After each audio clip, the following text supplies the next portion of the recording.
What is going on, guys? Welcome to the Suit Up Geek Fix podcast. Before we get started, guys, show some love. Like this video. Always be sure to subscribe. Smash that notification button so you don't miss any of our movie reviews, TV reviews, all that jazz. Today, we are reviewing Marvel's What If, the first episode, guys. And if you are watching us live, please be sure to drop a comment. Always be sure to interact with us. Let's have some fun talking MCU. Joining us today is my man. He is Ryan. Follow him on Twitter at JustRyanAgain. Ryan, you there, man? Nope. We also have Loretto. He is at Marcellus Durden on Twitter. Give him a follow. What's up, Lo? Good evening. I think I'm good now. Yeah. I just had a wonderful time in Disneyland. I geeked out. I was on Avengers Campus. I saw the Dora Milaje. I saw Thor. I saw T'Challa. It was incredible. Ryan is back. What's up, Ryan? Sorry for any technical difficulties on my end this episode. I'm stupid. I just moved and I left my mic arm back in New York and I moved to Colorado. So I have to wait till tomorrow to get it. But in the meantime, what's going on, guys? Glad to be back. Marvel's What If is going on. I'm excited. I haven't been on here since like Loki episode 5, I think. I think that was my last episode with you guys. But just glad to be back, bro. We've missed you. All right, big time, man. Love that glove. Like, fucking dude, it holds so drinks. Cool. I know it literally holds my drink. I know you sent us a photo, but like it looks even cooler like when you're doing it. I feel like I'm the only one without the Infinity Gauntlet. And you are. I was just gonna say I can match your power now, right? That's what I was saying. Because he's also got both, but he's got the really nice ones. I do. All right, guys, we are doing a spoiler review of Marvel's What If. So, guys, if you haven't seen it, this is your chance now. Leave, come back right after you watch it. We're going to be breaking down our initial impressions. We're going to talk about our favorite moments. We're going to give this episode a grade. And let's get started. I'll start us off. My overall impressions, well, I need a Captain Carter movie like right meow. Because that was absolutely terrific. I could care less if we have a new Captain America. Peggy as Captain Carter kicked serious ass.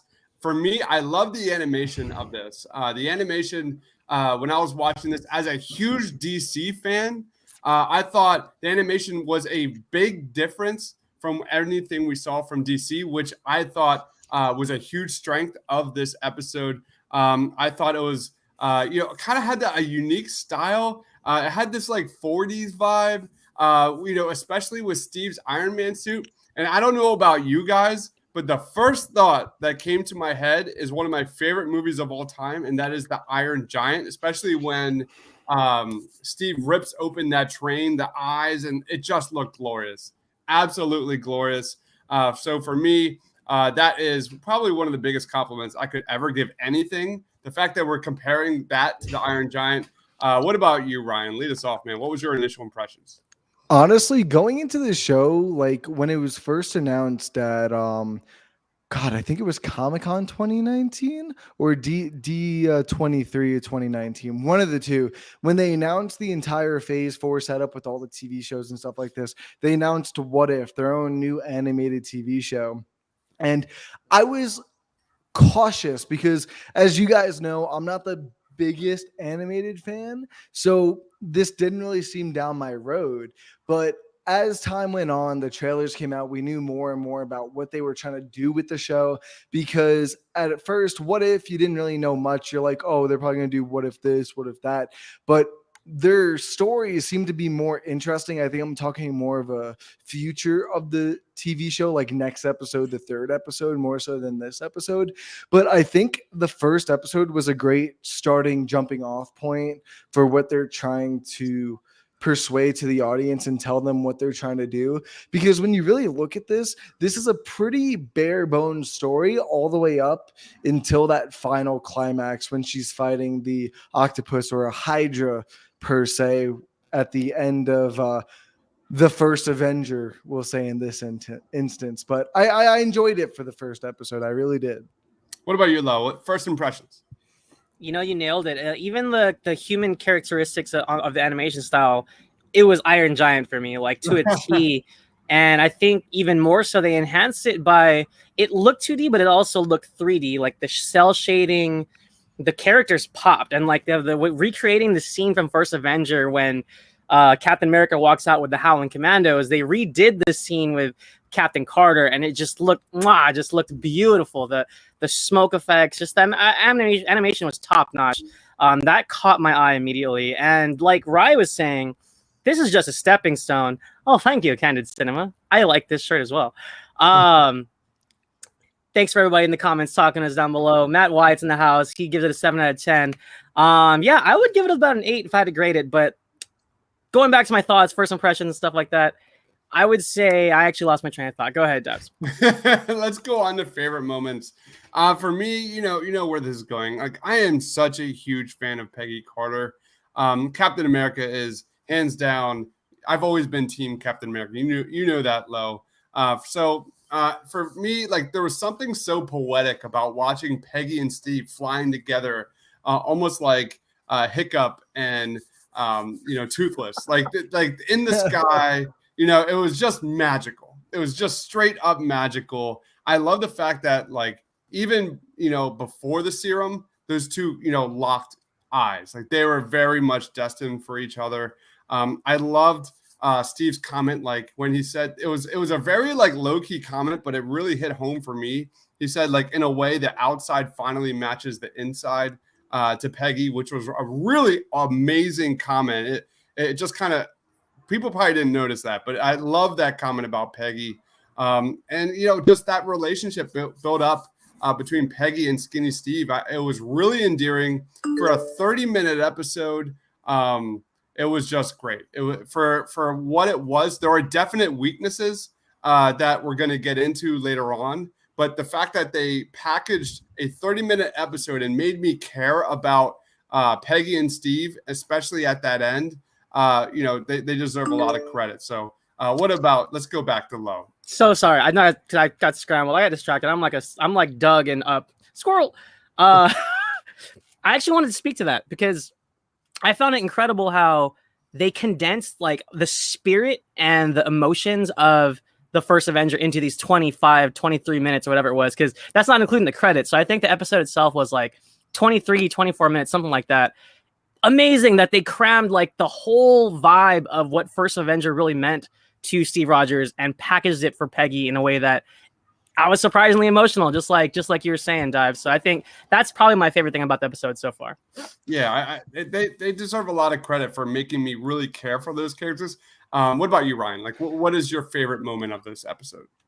So I think I'm going to be like the outstander here and be that person, but I think this entire episode is my favorite moment, if that makes sense, because this is a kind of Elseworld story that is continuity with the MCU, since it's a different timeline and stuff like that.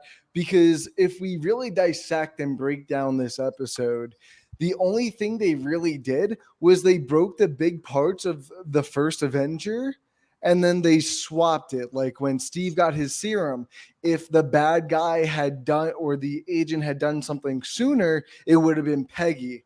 When they go rescuing the Howling Commandos, it's her who does it. It's not him. She sacrifices herself. So I think they take the same story beats that made us care. Oh, lost you, man.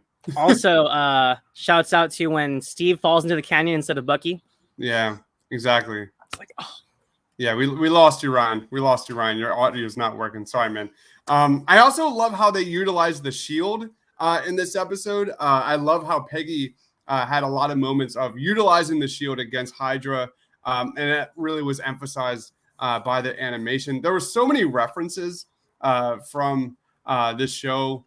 You had Peggy punching the punching bag and knocking it down.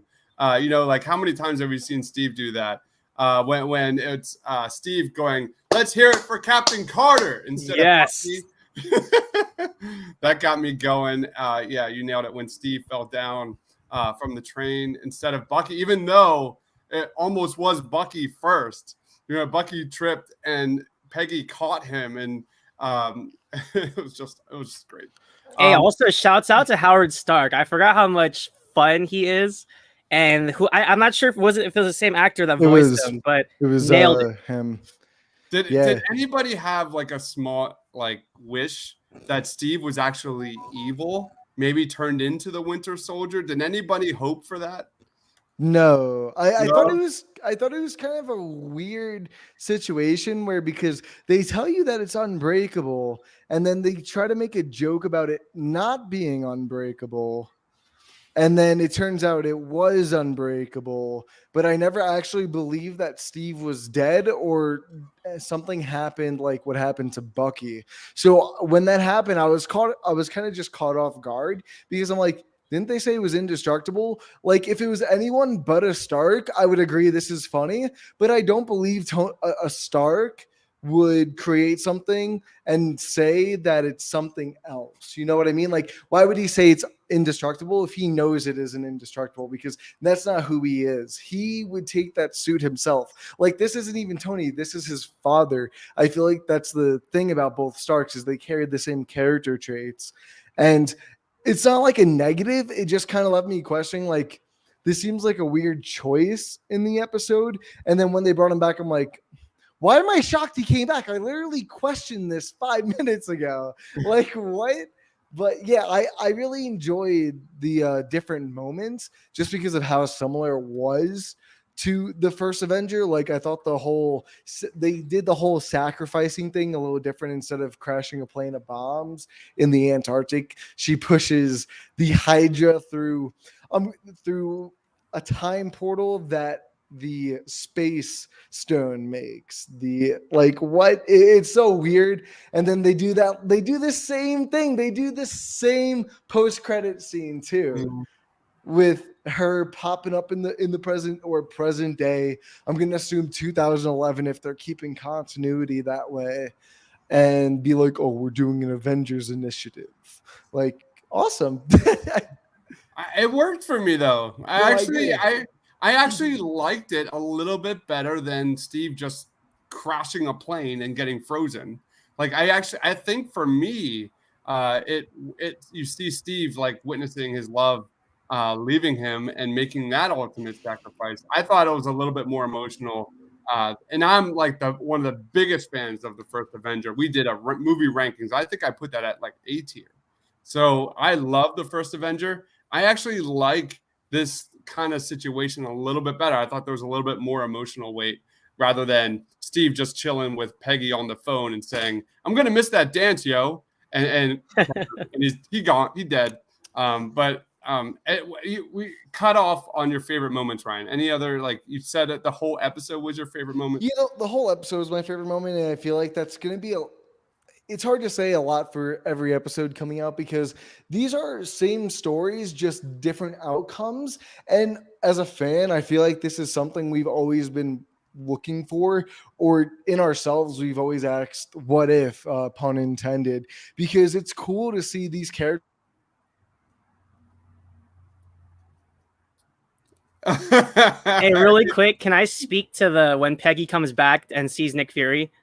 Yeah, go ahead. That was actually really awesome, because it was like a callback to when he saw Loki come through that portal. He was like, put down the spear, but instead he was telling Peggy to put down the sword. So I thought that was a cool callback. Bro, I'm sorry, by the way. It's weird. Like, once I touch the wire underneath the mic, since I'm not supposed to be holding it, it like trickles out a little bit and just cuts everything down. I'm like, holy shit. So I'm like, literally, my legs are separated to each end of the room right now to make sure I don't touch this wire. But yeah, I just think it's generally cool to see what these characters would do in different situations if things just happen differently. Like, all it took was the Hydra agent at the beginning of the first Avenger to have what we just saw today.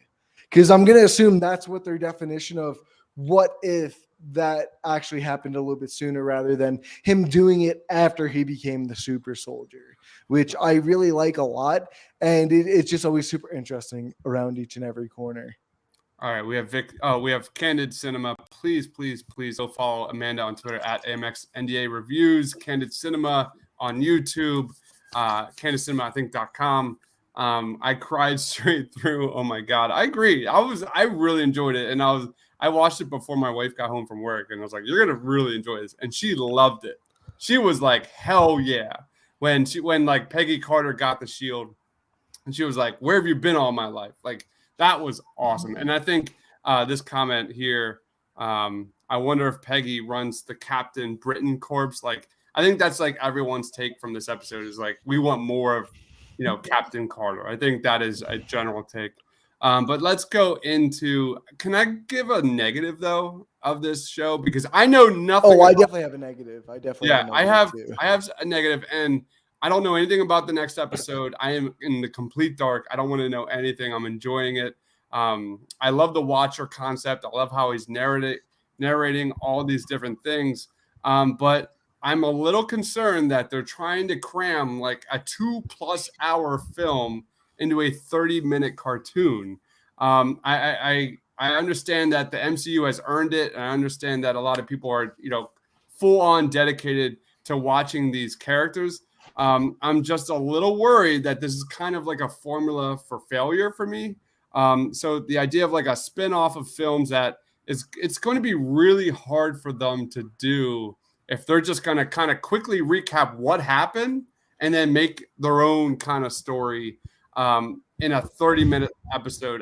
I'm hoping for a little more original content. I'm hoping for a little more, not just like everybody already knows what happened in the first Avenger. You don't need to go, spend 5 minutes of going through that. I want to see, more original stories rather than rehashing what we already know. Is that incorrect? Anybody? Well, actually, can I speak to that for a second? Yeah, go. I think Rye hit the nail on the head earlier, because this is actually a really good stepping stone, and I think that as we dive derper, wow, hello, while we dive deeper into these multiverses of situations, I think we are going to start getting more original content, because I feel like, especially the Marvel Zombies thing, there is no precedent for that. And there's nothing to rehash once we get there, which I am imagining that might be towards the end of the season. And then even like T'Challa as Star-Lord, I highly doubt he's going to follow the same path that Star-Lord did in Guardians. I mean, I could be wrong, but I just feel like when we get to these new precedents, I think we will see something very different and unique. So I smiked my mic. Oh my God. But to what you're saying, Deebs. So I know what the second and third episode are on. Do you want to know, or is that too much? No, I don't want to know anything. Yeah, I don't want to know either. Okay, so then that kind of ruins my point. But all I'll say for now is there will be, man, I'm trying to say this without like really giving anything away. But one of the episodes is not a movie storyline. So not like what this is happening, like what we saw in the first episode. And if I'm going to be honest, I really don't think the zombie episode, I don't know what episode that is, by the way, just from the trailers. I think that's going to be a completely new story. Like, I think the beginning is going to be the ending of a specific movie, but then everything after that is the what if. Like, what if this bomb, or if the bomb at the end of the first Avenger, or if Hydra took over at the end of the Winter Soldier and they decided to let a gas bomb out. You know what I mean? Something like that is what I think we're going to see. But I think half the season is going to be movie stories just swapped around, like what we see with Captain Carter. And then I think we're going to get half, original stories with a little bit of that what if from a past scenario. And we also got to remember that Marvel has already confirmed that Captain Carter is going to be in every season of this show. So she'll have her own story. That is awesome. Season. Yeah. That is amazing news. Like, is there like, this is like that Omega for the Bad Batch, because I expect Omega to be in like all different types of things. Do you expect maybe Captain Carter could get like a live action appearance somewhere down the road? Is that I'm hearing rumors, but really? So I think it's years away. I think it's years away, if anything. Okay. I think they're going to I don't think they're going to go on the initial reaction of her, because I don't know how many more episodes she's in this season. I think we'll get a little bit more of a clear mind once the season ends, right around when Shang-Chi actually comes out a week or two after that. But I think they're going to wait to see. You're out, man. All right. So the question is, Loretto, I have a question for you, man.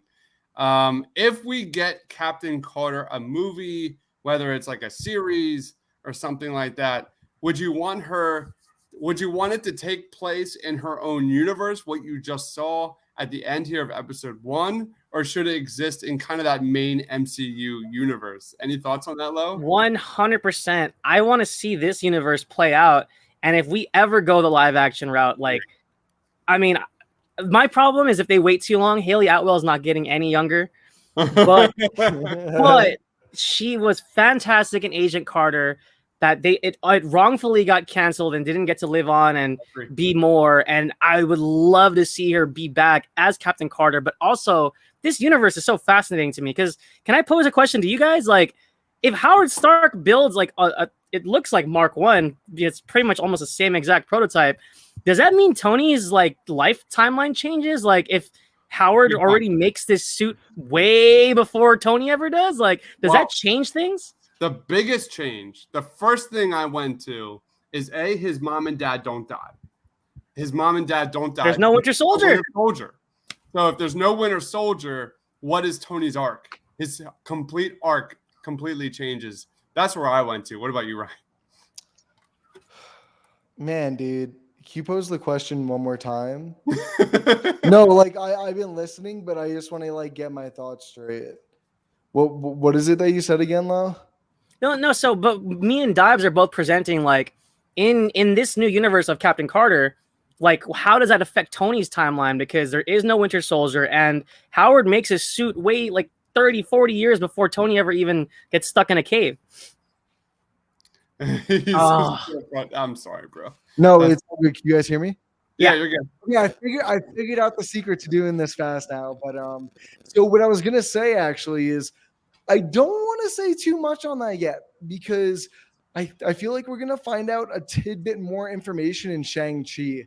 Because if you guys don't remember, the 10 Rings or Shang-Chi's father is the terrorist organization that held Tony captive in the first Iron Man. So I feel like Marvel is gonna pull like I don't want to say oh no. but like a form of a retcon. You know what I mean?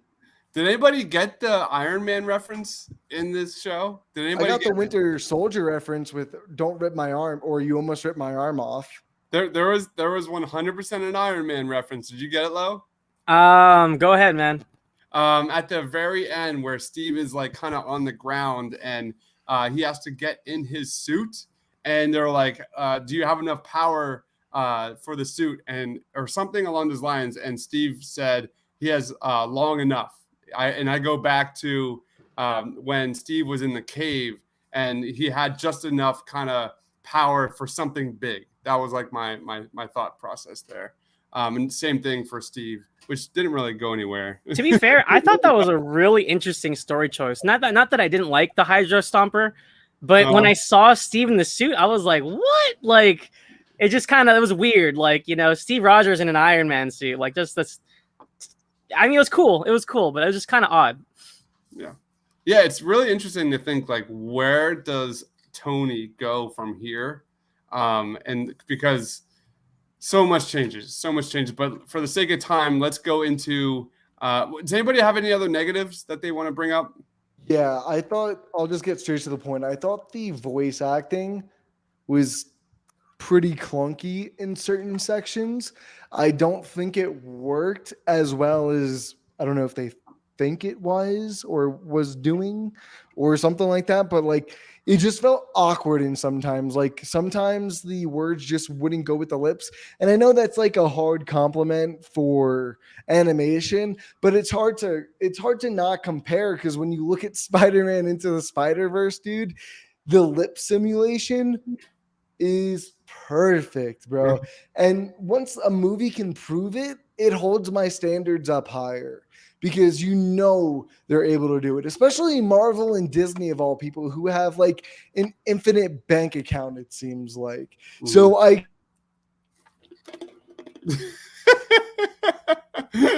Dude, I'm sorry. You're good. Nope, you're not good.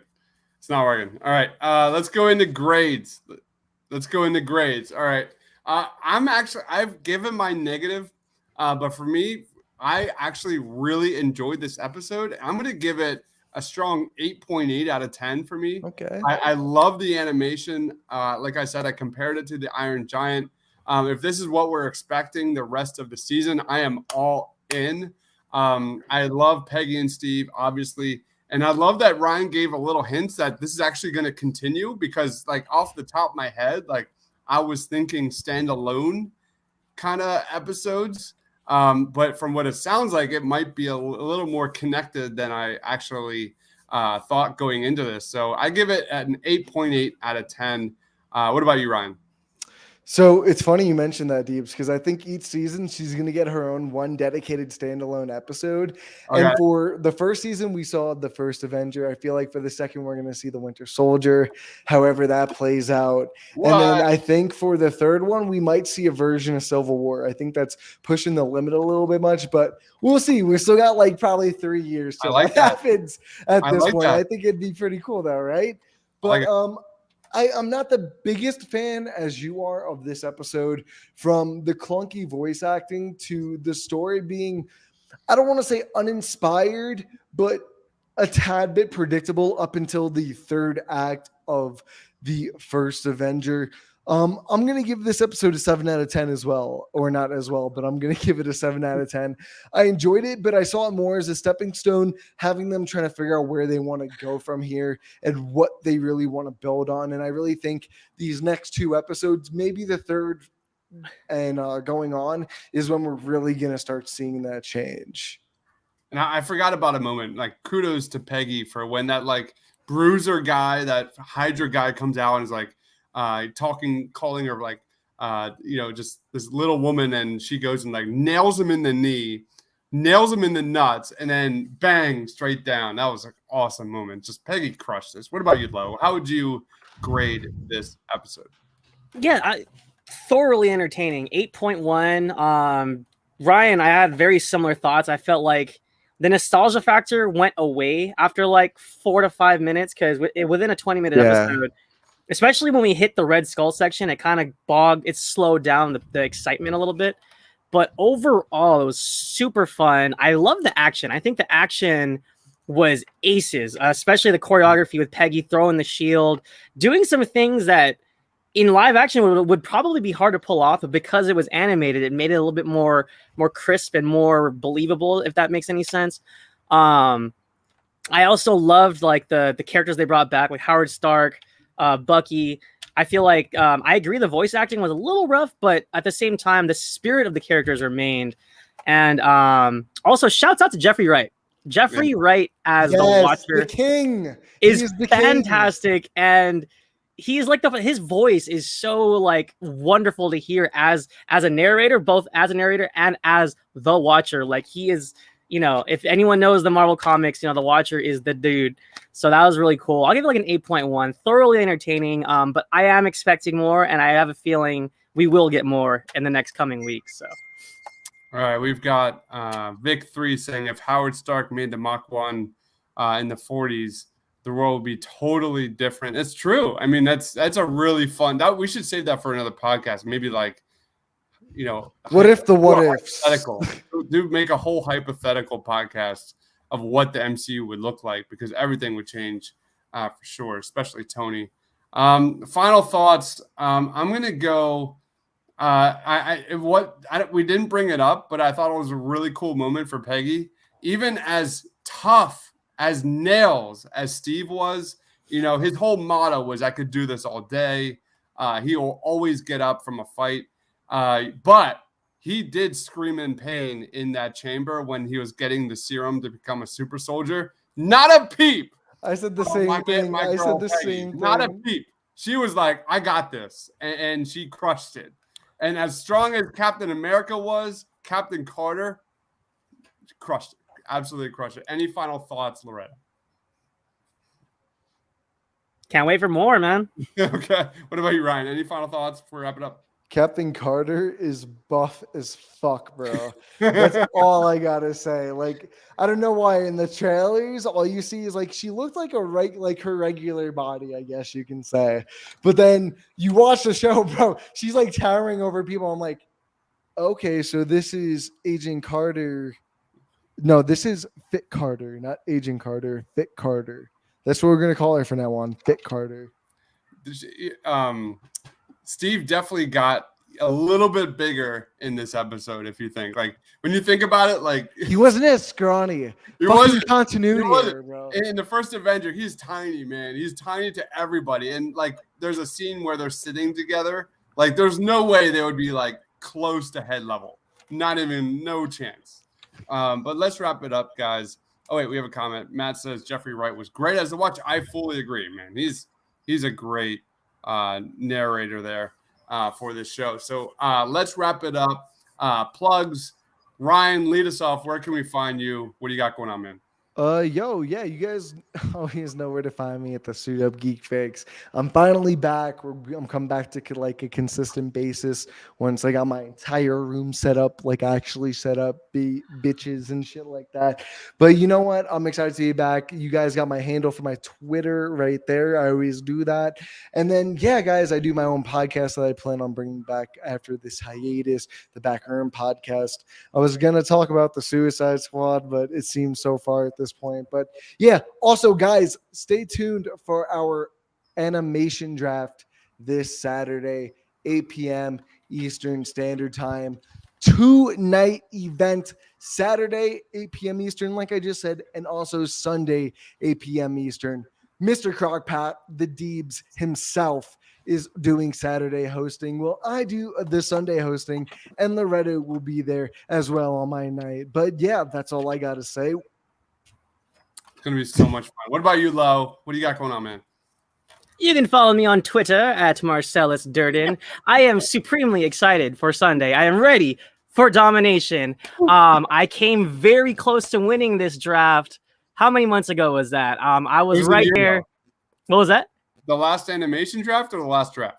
No, well, okay. I was in the championship round the last two drafts, but in the animation draft way back when, I was also in the running for that one. So wow. So that's I think I'm due for a win here, man. I'm ready to go. I'm ready to bring it.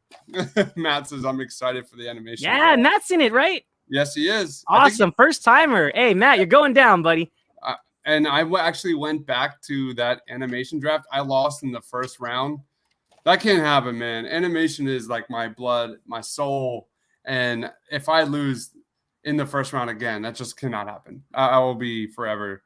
To be fair, though, it's wide open. And I mean, I don't know who gets what, but it's like there's just so many films to choose from, and people love so many things. So I don't know. I think it could be completely different from last time.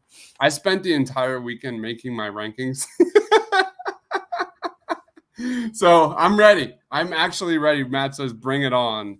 But guys, what are we talking about next Saturday and Sunday? I forget what days those are. Let me look up my calendar. That is 14th and 15th, right? The 14th and 15th at 8 p.m. East Coast time, both nights. 10 people on Saturday, 10 people on Sunday. It'll be a live draft picking 5 rounds of their favorite animated movies of all time. It's going to be a ton of fun, as always. That will be at the Suit Up Geeks Fix podcast channel. Please be sure to subscribe, turn on notifications so you don't miss it. And always join the comments and trash talk. Like it's a celebration of movies. It's a celebration of animation. It's just always a ton of fun. So let's wrap it up. Follow my man Ryan on Twitter at just Ryan again. Follow my man Loretto on Twitter at Marcellus Durden. I am Mr. Crockpot. We are the Suit Up Geeks. Follow us on Twitter at the Suit Up Geeks on Twitter. For Ryan, for Loretto, for myself. Thanks for watching. Peace, guys.